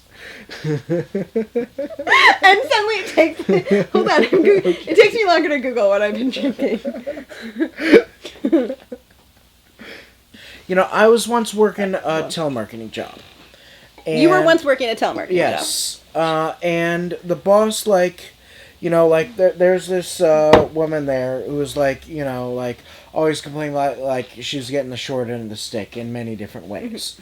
And he stopped the room to talk to an hour to her in front of the entire audience, and the basic message of his speech was, why are you concerned about what other people are doing? You should be concerned about what you are doing. And he did that in front of the entire room. Okay. So I watched him do this, and, what I thought in my head is, you're right. You should not be concerned about what other people are doing. You should be concerned about what you are doing. Mm-hmm. However, you should be very concerned about how other people treat other people. And I saw this boss man treating this woman very poorly. She'd been working there for a while. I'd been working there for a week. And I said, you're treating people very poorly. I'm just going to walk off the job and quit. Because how you treat other people, like I see, are like, like if I see somebody treating somebody else that way, that's how they're going to treat me that yes, way. and I agree with that. However, I think step number one is focus on your own financial situation to say, am I in a financial position where I can leave this job and still pay my bills and take care of my baby in Mexico? And if I am, then okay, I can have that right. If I'm not, then I can take that and I can acknowledge the fact that this is not somebody I want to work with, but I can wait until until it makes a financial sense time for me to leave. So, for example, I worked at a company that I did not like where they mistreated everybody. It took me 2 years to leave. Was it a clothing company? It's a clothing company. Yes. Because we could get sued. I say this because we seriously could. So we can't it was a clothing say company. Yeah, yes. It's just a clothing company. I did, and that being said, it took me 2 years because although I saw the injustices, it wasn't appropriate for me to leave. I would have put myself in a financially precarious position, which didn't make economic sense. So, although I understood that they were mistreating people, and although I definitely did not want to put up with it, it took me 2 years to save the funding so that I could live and sustain my lifestyle without making a sacrifice that would put me in a position that I wasn't comfortable with. How do you live? Like, you've got a pretty nice apartment. I have a cute little apartment. I do a lot of... I travel a lot with my work, obviously, so I'm not here as much as I would like. If as soon as I am here for any length of time, I'll probably move to a bigger place because obviously I need a bigger place. Yeah. All the movies and the shoes. You have so many DVDs, like they're just crammed onto shelves. Like I love movies. It's our business. Like, it's a write-off. Why not? Yeah. So, like that's my philosophy. Is like I never think about like what other people are doing. I think about like how Aside do from people treat other people. Like no, even on Facebook. Like of course. Like, as well as I do, that there are plenty of people who are me, who get very jealous if people are successful and attack them and, just, like, go after them. I've never done that, and I never will. But at the same time, when I do look at people, I'm, like, analyzing them. And the main thing I look at is, like, how do these people treat other people? Because that's how these people will treat me eventually. And, so when I look at people, like, that's what I think, if you know what I'm saying. Yes. Well, like, and I think I do. I think you could tell a lot by a person by how they treat everybody around them. Yeah. And I think that's often, especially, too, like, people who are in service positions. So, the guy who takes the token at the subway, the person who brings you your coffee at the coffee shop, the waiter at the bar. You can learn a lot by how people treat those people, and if they treat them with a modicum of respect, which I believe that everybody should. They're just people like all of us. You know what? I was once, like, this is way before I met you, like, back in, like, 2008. This, like, reminds me. I was, like, out to drinks with a producer and an actress, and, Anybody I know? Yeah. No. You don't? I don't. You probably do. You just don't remember. Like, he. If I don't remember it, well, that speaks volumes. Really? No, you're Facebook friends with him. I'm Facebook friends with like 5,000 people. Sure, but anyway, so I know like you, and that's it. You know more than me. You know. I do know a few of them. Okay. Yeah, okay. Okay, there's 3 people I know on my Facebook. I remember I was out to drinks with this producer, and there was this homeless person, like, right next to the bar where we were drinking at. And he was literally dying. And he was, like, lying on the floor on the street, and he looked like a person who was dying. And he looked up, and he said, "Excuse me, I need a drink of water." And this producer said, "Oh, come on! You're probably always asking somebody for a drink of water. Give me a break. Get out of here. Go somewhere else." And I was absolutely horrified. And that's when I kind of lost interest in that producer. Like, just when I see stuff like that. But then, like, when I see you, like, Those are always the people you're the most kind to. Well, I guess here's I kind of think I just treat them all the same. To me, they're, I don't know, I try to see just like the person, regardless of if there's something that would make them have a more difficult life than you or I. Like I'm looking at somebody who's like, really like makes like, accommodations for people who need accommodations, and somebody who looks at everybody equally, I think like here's like of who they are. Yeah, well, I think here's the thing too. Like I think one of the things that like a lot of the time people forget to think about is the fact that somebody who is suffering, especially a physical handicap, they've often had a far more difficult life than you or I. And for me, I know one of the things that I'm so grateful for is that I don't break bones often. Knock on wood. I'm really healthy. I have my health. You have your health, and I think that we're so blessed to have that. But at the end of the day, I'm especially given the way I drink. Right? I mean, right? And your trips to Mexico, yeah. It's amazing. Shit, Somebody hasn't kneecapped you yet. Or like somebody that you gave an honest review of their movie. Has it been what's that skater name? Damn it, I should know this. I'm Canadian. Remember back in '94, the skater that bashed the other skater's kneecaps in? Oh yeah, Tonya Harding. Tonya Harding! My friends who were Jessica haters, one of the things they say is Jessica brags too much. And I announce it when we win stuff. But then we won stuff. You have to announce it. As somebody who's got an award-winning screenplay, you have to announce it. It's the right thing to do. No, I do agree. You should be proud about that. Well, here's the thing, too. It's ironic that people would say that I brag too much when I can't tell you the last time I bragged about something that actually was just me. Every time my movie is a success or anything, every time I'm a part of a project that's doing well, there's always 30, 40, 50, 80, a million, there's so many people involved. There's so many people. Even Truth or Dare is such, a Grim Becoming has been getting so much press. You hit the nail on the head. There's 45 producers. Dude. It's a great example of just about how, that's no one person can. I don't believe there's never any one person who's responsible for the success of any film. Even if it's just if somebody every time Ryan Kaiser wins a Best Actor award for Truth or Dare, me, the producers, the other actors, the John who wrote it, or people who lit it, Aaron who edited it. All of those people have a role in that performance. It's just we live and we work and breathe in a cumulative art form where it takes so much more than just one person. Which is why it's funny when people are again, if you're bragging, but it's here's the reality of the matter is if you don't like it, don't listen. Yeah. Trust me, if I haven't noticed that you're no longer on my pages, then that tells you how much you mean to me. But I'm totally on your pages. So Oh, I know you are. Yeah. I'm just saying everybody else. Yeah. So I'm really excited about Mania, by the way. Good. Thank you. I'm a real big fan of old sexploitation and exploitation movies. Russ Myers and all that. And, I know. It looks like Mania might be that coming back. Here's the thing. It's honestly, to me, it's one of those films where it's hard to sort of categorize it because there is so much nudity, there's so much sex, but it's all so specific to the plot that it's different from the movies that you mentioned because I feel like it's not superfluous. It's not there just to be sexy or to have sex or to have nudity. It's so specific to the plot and so crucial, and it's used sort of to further the plot rather than stunt it, that I think it's different. But that being said, it's a really fun script. It's a really great story. I think it's going to be really exciting to see how it plays. Is there anything wrong with nudity for the sake of nudity? Or There's sex not, for the but sake of that's sex? not the movies that I make. No? Here's the thing. I don't think there's something wrong with it. I do think as a film viewer, it takes me out of the movie. And it's usually something that if you have a good story or fascinating characters, it's a distraction rather than an asset. So for me, I prefer to watch and to make stronger stories.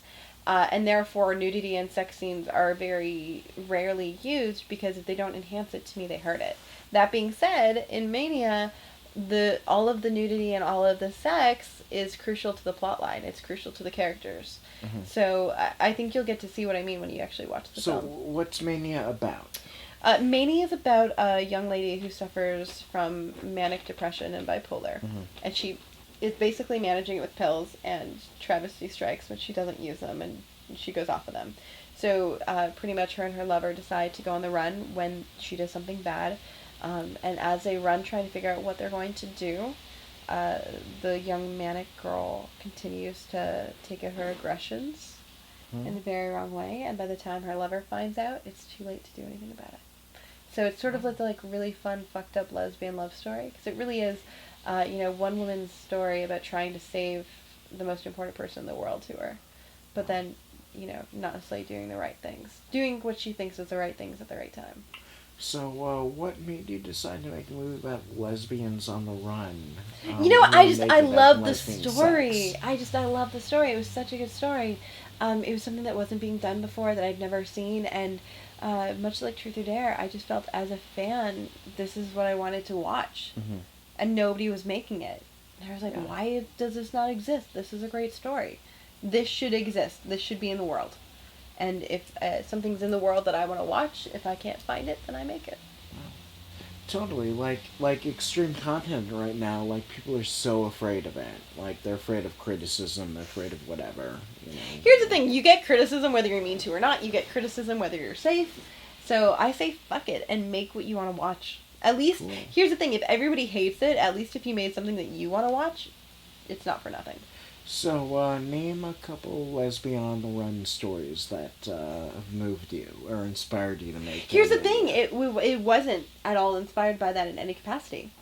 It's just I haven't seen any movie like the script that I read that John put together. Mm-hmm. So I was like, this movie should exist, and it's not because I'm a fan of that subgenre. It's because I've never seen a film tell the story that I had in front of me that I wanted to watch on screen. Cool. You traveled across country to make it, right? You got a lot of cool locations. We got a lot of phenomenal locations, and we got a lot of really crazy experiences. Thank God we documented it with Kill the PA, because it's going to be really interesting to show the fans how we make these movies. And partially with them. We definitely had a couple of fans along the way to help us out and give us locations and be in the movies. Kill the PA, I know it doesn't get written as much about as Mania. It's the documentary, The Making of Mania. It's literally just supposed to be the making of these two independent films, because I really wanted to show the world and the fans how we make movies when we don't have a studio budget. So if you're a studio film, basically if they want nighttime, they fake nighttime. If they want sunlight, they fake sunlight. If they want rain, they make rain. In the independent world, we don't do that. We don't have that luxury. So we make movies very differently, and it's not as glamorous, it's not as luxurious as most people think. And because of so many different people's misconceptions, that's really why I wanted to educate them, to show them everything that we do. And as a horror fan, especially as a horror fan, knowing all of what we do in the industry to bring the horror movies to life, it makes me a stronger horror advocate than less. So I really wanted to educate the horror fans that I see at horror cons all across the world. I think it's going to show people a different side of the filmmaking process, which I think is really interesting and really unique. And I think, too, it'll give them a greater appreciation and show them the struggles. We're going to show all the struggles. I was just saying, our DP at one point, we lost our two monitors. So the director's monitor and our DP's monitor both got broken on the same day. It was Saturday night. It was late by the time the second one fell apart. While we were filming. So what do you do when you're in the middle of Ohio? So Ohio is a market where we don't have studios open, every single day to rent from.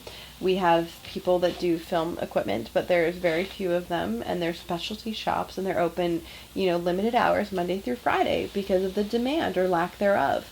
So here we are on Sunday. What do you do when you have no monitor? You lost both of them within a 24-hour period, and you need to get a monitor, or else you're going to lose a day, and you can't afford to lose a day.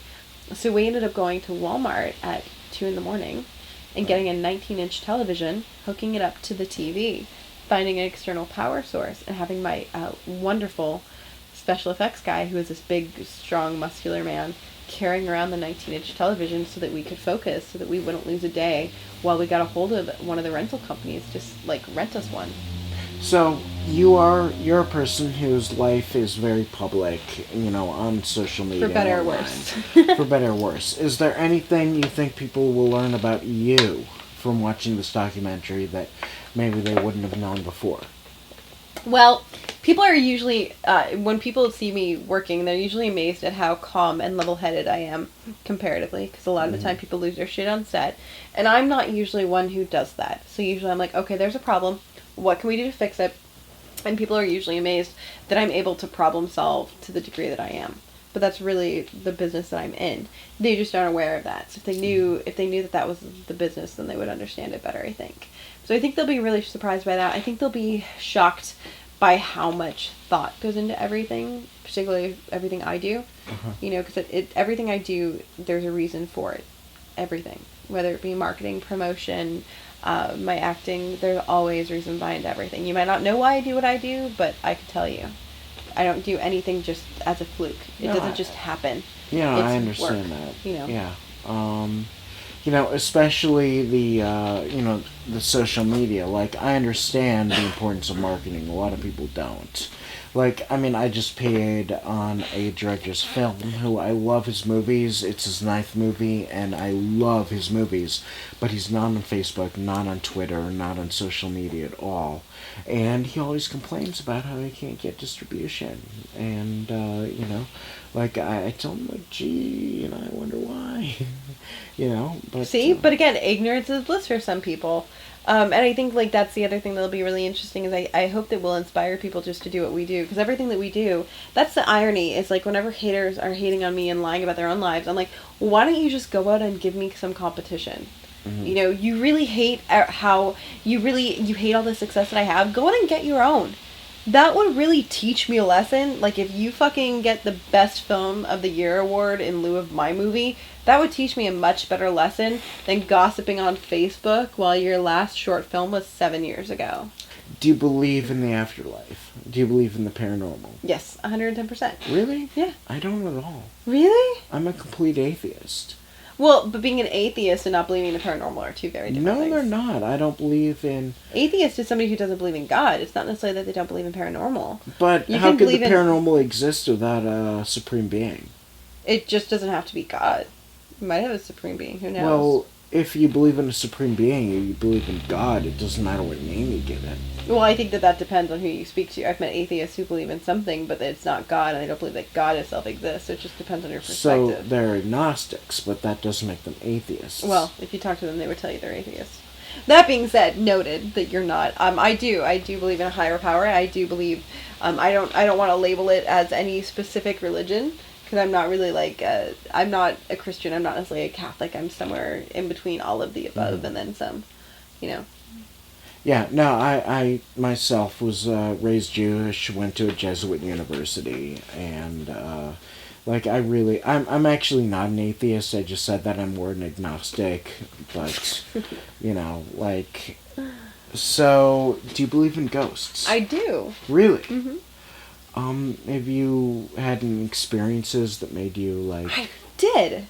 Really? Yeah. I was, this was a few years ago, I was driving, I was in Canada, I was staying at my parents' place, and I was coming home from seeing some friends one night, and I saw a man in a long coat with a wide brim hat leaning up against a tree outside of my brother's bedroom. And he just looked at me, and I was about probably, 40 feet away at first when I first saw him, and we live in a very rural town that's very small. There's no reason for anybody to be around the property because it's significantly out of the way.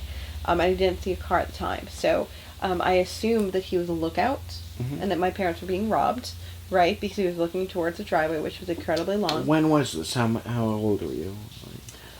This would have probably been, 10 years ago? 11 years ago. Okay, so you were I was young, we'll just say that. Yes. You were 9? Maybe 7. But anyway, so I was driving up towards it, and he looked me dead in the eyes as much as you're looking at me now. Mm-hmm. And enough time, so as I'm seeing him, I'm like, okay, so if he's there and he's looking at me, he's very calm, he's very casual, I don't see a car, there's got to be a car somewhere, maybe around the house. My parents are likely being robbed, what do I do? And I knew that living in a rural town, not having a cell phone on me, there's only so many things that I could do. I could effectively run inside and try to yell for my parents to wake up, because they were on the top floor, and most of everything else was on the main floor. The only thing that was on the second floor was my parents' bedroom. So realistically, I was I'm making the assumption that if somebody had broken in, they were going for the goods on the first floor. So then I was I can either try to yell and scream and wake them. I can go for my father's guns, because my father had many guns, which were on the first floor. And I was I could, depending upon where they are, not knowing where they are, I might be able to make it to one of their guns and arm myself so that I could defend myself. Are you a gun person? I'm not really. Right, but I've done enough so that I could handle one if I could get to it in time. Right, but I'd have to get to a gun that was able to be loaded and loaded. And the third option that I thought of was I could drive through the driveway over and around the building, out another end that's not meant to be driven, but I was pretty sure my car could do it because it's just grass, and get to a main highway and drive to a neighbor's. Because we didn't live, like, walking distance to neighbor. You have to drive to them because it's rural town Canada. So I decided that I was going to go inside and yell for my parents. Because I was like, if I don't go after the gun or go to try to wake my parents and I leave and something bad happens, I could never live with myself, right? So I'm having all of this thought process that I just explained to you as I'm driving very slowly towards the house, as slow as possible so my car doesn't make any noise. Because if I wait, if they clue in as soon as they know that I'm coming, bad things are going to happen. And as I got about 5 to 6 feet from this person leaning up against the tree, I watched as he went from being as solid as you are to me now to completely vanishing. Literally, and over the 6 feet, it was like 6, 5, 4, 3, 2, 1. So that by the time I was passing him, he was just gone. Wow. And I saw him, like, as much as you are now, I saw him before. So before that day, I would have told you that ghosts do not exist. They are a figment of our imagination. They're a scientific anomaly where it's a mixture of, like, the right kind of moisture in the air, leading with lights, causing there's a scientific explanation. That being said, I know what I saw. I know that it was as blatant as you are in front of me right now. And it was there, and then it was gone. And then we were visiting my stepsister the following day, and my mom and dad didn't believe me, so I couldn't sleep at all that night, obviously, because I was like, oh my god, I just saw a ghost. And then the next day we went to go see my stepsister, and she was like, what's wrong with you? And I was like, I'm exhausted. And my mom was like, oh yeah, she's tired because she couldn't sleep all night because she thinks she saw a ghost, making fun of me. And my mom was like, yeah, she thinks she saw a ghost, hee hee hee, and she starts laughing. And my stepsister stands up, she's like, oh yeah, Mom, do you remember whenever I saw that ghost? Remember, he was right outside of Ryan's bedroom. He was leaning up against the tree. And she did the exact same pose with the arms crossed, and it's like the Hat Man. He's actually like a known ghost. Like, many ghosts do what he did, like where they cross their arms and they lean up against the tree. And my mom just about fell off her chair. Because keep in mind, I don't speak to my stepsister at the time. Like, you know, she was significantly older than me. I'd never heard this story before. My mom's like, that's the same guy in the same place that Jessica saw. And my stepsister had seen me years before. And then, so we went home, and my mom told the story to my dad. And my dad looked really white and ashen. And he was like, oh man, I feel so bad. They owned a company. And this was like on the company property, right? So the house was attached to the company where I lived, to the factory building. And my father was like, I feel really bad. And we're like, why? What's wrong? He's like, I fired a guy. He kept looking over next to your brother's bedroom and asking me who the guy was walking around the tree in, like, daylight. And I'd look over and there'd be nobody there. And he'd describe a man in a hat, wide brimmed, a long coat. He just kept on walking around the tree. And I'd look over and be like, you must be on drugs. There's nobody there. But he'd swear to me, don't you see him? He's right there. He's walking around that little tree. What is he doing? He doesn't belong here. And my dad was like, I had to fire him. He was on drugs, clearly. So he was like, oh man, I have to go back and rehire him. Whoa. Yeah, true story. Wow. Wow. So anyways, so then I believed in ghosts after that. But not until then. It took that for me to believe in it. And, like, before, keep in mind, because, like, I grew up in the country, so it was only after that I was like, man, I have to be careful walking alone in the dark. Because I would walk alone, you know, in the middle of nowhere with no lights, and you want to see pitch blackness, you go up in the middle of Canada where there are no lights, you literally just have the moon and the stars to guide you, and you will see dark as night. I was never afraid until that happened, and I was like, oh, God. Frightening. At this point, we should say thank you so very much, More Horror, for this wonderful interview. Thank you so much, More Horror. And go see Truth or Dare when it comes out on DVD and Blu-ray. Keep an eye out for Mania, Desolation, and Kill the PA, which are currently in post-production, for an inside look at the filmmaking process. Not to mention A Grim Becoming. Oh, abso-fucking-lutely.